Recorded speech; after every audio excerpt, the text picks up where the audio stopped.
नमस्कार, मैं अंजना और आप देख रहे हैं कर्म कसौटी न्यूज। आइए बढ़ते हैं आज की बड़ी खबर की ओर। कानपुर इब्ने हसन जैदी कानपुर की सीसामऊ सीट पर उपचुनाव का प्रचार प्रसार व संगठन को मजबूत करने के लिए बीजेपी के प्रदेश अध्यक्ष भूपेंद्र चौधरी आज कानपुर पहुंचे, जहां उन्होंने कहा कि सपा अपनी हार स्वीकार कर चुकी है, तभी तरह तरह की बयानबाजी कर रही है।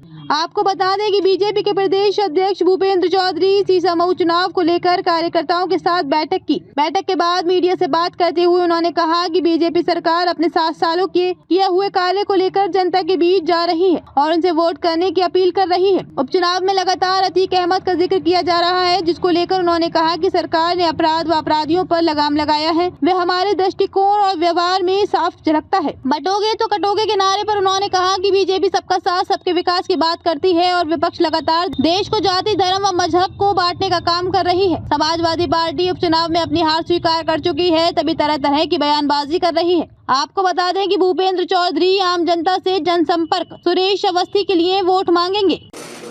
9 सीटों पर हमने अपने प्रत्याशी घोषित करके हम चुनाव लड़ रहे हैं। इसमें 8 सीटें भारतीय जनता पार्टी लड़ रही है, 1 सीट हमने अपने एनडीए के सहयोगी राष्ट्रीय लोकदल को दी है। आज कानपुर में सीसामऊ विधानसभा के उपचुनाव में आज कार्यकर्ताओं की बैठक में हम लोगों ने सारे विषयों की चर्चा की है संगठन की दृष्टि से, जो हमें 20 तारीख तक जो काम हम लोगों को करने हैं। भारतीय जनता पार्टी हमारा एक कार्यकर्ता आधारित जन संगठन है और हम अपने कार्यकर्ताओं के आधार पर ही, चाहे चुनाव हो चाहे हमारे कार्यक्रम और अभियान हो, हम लगातार अपने कार्यकर्ताओं के माध्यम से ही इन विषयों पर काम करते रहे हैं। मुझे विश्वास है कि हमारा एक कोई कार्यकर्ता हमारी सरकार का जो रिपोर्ट कार्ड है, चाहे केंद्र की सरकार हो चाहे राज्य सरकार हो, जो हम लोगों ने काम किए हैं, उन कामों को लेकर हम लोग जनता के बीच में हैं और मुझे विश्वास है कि हम लोग सब मिलकर घर घर जाएंगे और उत्तर प्रदेश की महान जनता का आशीर्वाद चुनावों में भारतीय जनता पार्टी के सभी प्रत्याशियों को मिलेगा। सीसामऊ उपचुनाव में लगातार अतीक अहमद और मुख्तार अंसारी का नाम सामने आ रहा है। भाजपा क्या सिर्फ अपराध के मुद्दे पर ही चुनाव में जा रही? निश्चित रूप से हमारी सरकार ने जो काम किए, अपराध और अपराधियों के प्रति हमारी सरकार का, हमारी पार्टी का जो दृष्टिकोण है, उस दृष्टिकोण को हम लोग परिलक्षित हमारे व्यवहार में होता है। आज अपराध उत्तर प्रदेश में बिल्कुल न्यूनतम स्तर पर है और अपराधियों और अपराध के प्रति सरकार का जो कठोर व्यवहार है वो हमारे व्यवहार में भी दिखाई देता है।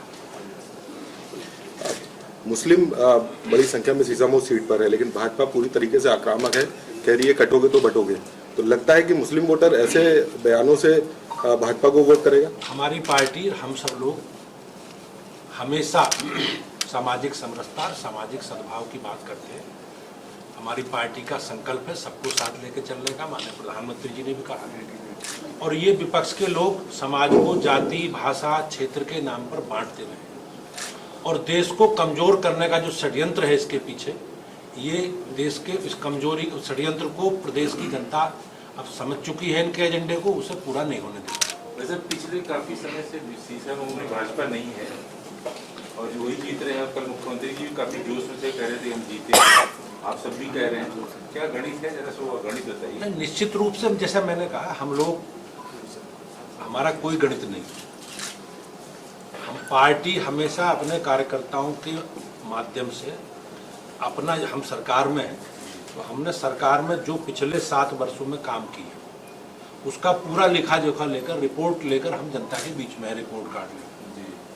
और जो काम हमारी सरकार ने बिजली, पानी, सड़क, शिक्षा, स्वास्थ्य, सुरक्षा और सरकार की जो लाभार्थी परक योजनाएं हैं, हमारे जो अंत्योदय का एजेंडा है, वो हमने बगैर किसी भेदभाव के उसे पूरा करने का काम किया।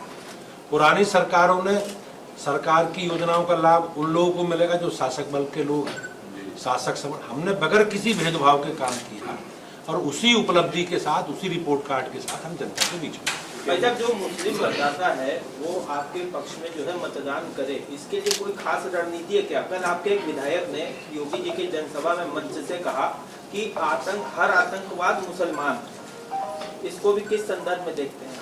भारतीय जनता पार्टी का हमारा जो संकल्प है, सबका साथ, सबका विकास और सबका विश्वास, आज भारतीय जनता पार्टी देश की सबसे बड़ी राजनीतिक पार्टी है। हम देश की सबसे अधिक सदस्यों वाली पार्टी, हमारे देश में सर्वाधिक विधायक हमारे हैं, सांसद हमारे हैं, मेयर हमारे हैं, जिला पंचायतों के अध्यक्ष हमारे हैं। मतलब लोकतांत्रिक प्रक्रिया में सर्वाधिक अगर कोई सबसे शक्तिशाली दल है तो भारतीय जनता पार्टी, और हमें सबके वोट मिले हैं, सबका समर्थन और सबका इसमें भाजपा को मिल रहा है।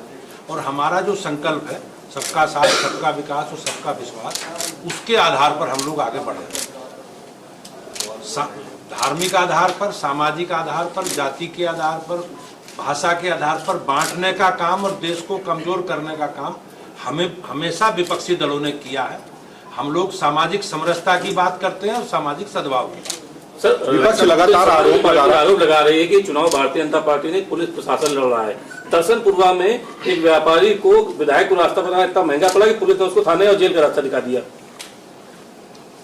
भारतीय जनता पार्टी, जैसे मैंने कहा, अपने कार्यकर्ताओं के आधार पर और अपनी सरकार के, अपने संगठन के कामकाज के आधार पर हम लोग चुनाव लड़ते हैं।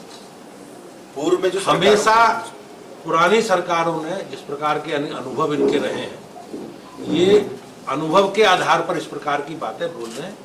और मुझे ऐसा लगता है कि ये लोग चुनाव में अपनी पराजय सुनिश्चित मान करके इस प्रकार की बयानबाजी करेंगे। अब संवैधानिक संस्थाओं पर दोषारोपण करेंगे, पुलिस प्रशासन को दोषारोपण करेंगे, इलेक्शन कमीशन के बारे में करेंगे। ये इनका एक स्वभाव है कि जब जीतेंगे तो इसकी कोई चर्चा नहीं करेंगे, हारेंगे तो इन सब विषयों की चर्चा करेंगे। सर, 4 माह जैसा भी आपने बताया कि 7 साल का लेखा जोखा लेकर हम जनता के बीच जा रहे हैं सीसाओं की। अभी 6 माह लोकसभा चुनाव में भी 6.5 साल के दौरान ले गए थे, लेकिन इसी विधानसभा में 26.5 हजार का अंतर है। काट की हांडी बार बार नहीं चढ़ती, और जो विपक्ष का एक नेगेटिव एजेंडा था जनता को गुमराह करने का, उस एजेंडे को जनता समझ चुकी है। आपने देखा होगा हरियाणा में चुनाव हुए, भारतीय जनता पार्टी को एक व्यापक जनादेश विधानसभा में लोगों ने दिया है। तीसरी बार हमारी सरकार बनी, और उत्तर प्रदेश में भी 9 सीटों पर उपचुनाव है। मुझे विश्वास है कि जिस प्रकार का रेस्पॉन्स है, हमारे कार्यकर्ताओं में उत्साह है, 9 की 9 सीटें बड़े अंतर से भाजपा जीतेगी। अच्छा, कांग्रेस कह रही है कि भाजपा ने अलीगढ़ मुस्लिम यूनिवर्सिटी को अल्पसंख्यक का दर्जा देने का वादा किया था, लेकिन आज वो पलट गए। मुझे उसकी जानकारी नहीं है, दानिश अली कह रहे हैं। उसका मुझे इसकी जानकारी नहीं है, लेकिन वो केंद्रीय विश्वविद्यालय है और संवैधानिक व्यवस्था में जो आरक्षण की बात है, उन सभी केंद्रीय विद्यालयों में आरक्षण की व्यवस्था हो, ये भारतीय जनता पार्टी के हम लोग हमेशा कहते रहे। जहाँ तक कांग्रेस का विषय है, कांग्रेस को अब कोई प्रदेश में कोई भूमिका उसकी है नहीं, और उनके सहयोगियों ने भी साइकिल से उन्हें अलग कर दिया है। तो कांग्रेस अब तक के लिए बस इतना ही। फिर होगी आपसे मुलाकात एक ऐसी ही बड़ी खबर के साथ। तब तक के लिए नमस्कार और देखते रहिए कर्म कसौटी न्यूज़।